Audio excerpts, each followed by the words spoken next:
Hi, my name is Adam Whitmer. I'm the founder and host here at ComplianceCohort.com. This compliance clip is going to talk about the optional signature line on TRID disclosures. So the question we have here is this: can a creditor require a consumer to sign or return the loan estimate or the closing disclosure? So in other words, can we have a signature line on the loan estimate? And can we have a signature line on the closing disclosure? Or maybe you're wondering, is a signature line even optional?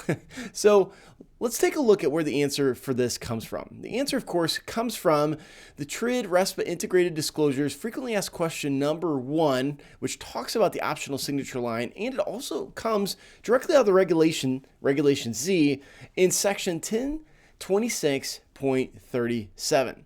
So let's take a look at a couple of excerpts that talk about this and give us the answer to our question.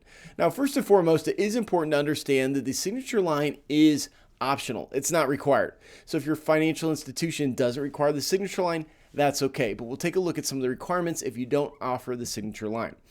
Here's what Regulation Z says. In section 1026.37, Part N, it says this. It says the creditor may include a line for the signatures of the consumers in the transaction under the master heading of the loan estimate form and under the heading confirm receipt. So for the loan estimate, this is where our rules are coming from. So you are permitted to include the signature line.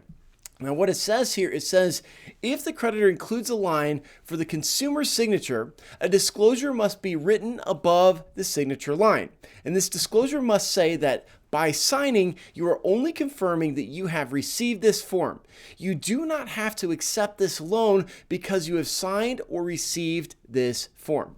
So if your financial institution has a signature line on your loan estimate, make sure that this disclosure is listed above the signature line because this is a requirement of 1026.37N of Regulation Z. Now, what they say here, they go on to say that if the creditor does not include a line for the consumer signature, the creditor must disclose the following statement under the heading Other Considerations labeled Loan Acceptance. So if you do not have a signature line, you should have this disclosure. The disclosure that says you do not have to accept this loan because you have received this form or signed a loan application. So the rules are slightly different whether you have a signature line or don't have a signature line on the loan estimate. So specifically on the loan estimate, but the rules, of course, for the closing disclosure are substantially similar and essentially the same thing. Now, when we take a look at 1026.37.01.1 and 1026.38.T1.1, the rules say this. They say, the creditor shall make the disclosures required by this section clearly and conspicuously in writing and in a form that the consumer may keep. The disclosures shall be grouped together and segregated from everything else. So the key there is the disclosures must be provided in a form the consumer may keep. Because signature line frequently asked question 1 gives us an example of what is a form the consumer may keep. Because if you're requiring a signature line and you're requiring them to return that form, you may be violating this rule. Frequently asked question number 1 says this. It says a creditor may require a consumer to return a signed copy of the closing disclosure. So you're permitted to return a signed copy of the loan estimate and you're permitted to require a signed copy of the closing disclosure. It's not required, but it is permitted. However, if you do this, frequently asked question number 1 says the creditor must ensure that the consumer receives at least one copy of the closing disclosure in a form that the consumer may retain no later than 3 business days before consummation. And of course, the rules for the loan estimate are substantially similar. Consumer must receive a copy of the form that they may keep. You can't require them to return all the copies. It goes on to say, if the consumer receives only one copy of the closing disclosure, which would also apply to the loan estimate, and the creditor requires the consumer to sign and return that copy, then the consumer has not received the disclosure in the form that the consumer may keep. So if you're requiring a signature on your loan estimate or closing disclosure, make sure you're complying with these rules. If you're not requiring a signature, make sure you have the proper disclosure listed.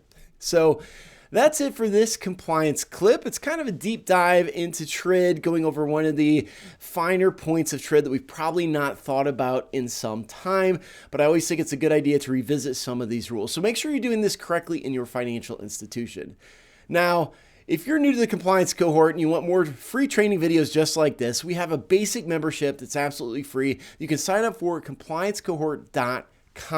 Again, it's our basic membership. It's a free membership where we have hundreds of training videos just like this and hundreds of articles, other resources. We do a Friday newsletter. We also have giveaways and other things available to our free members. Now, if you're looking for deeper training where we go very deep into a topic, take a look at our store at compliancecohort.com/store, where we have full webinars and classes that you can take for a paid fee, but they take a much deeper dive than these short compliance clips. So until next time, I'm Adam Whitmer. I'm glad you joined us, and I hope you have a great day. Thanks so much.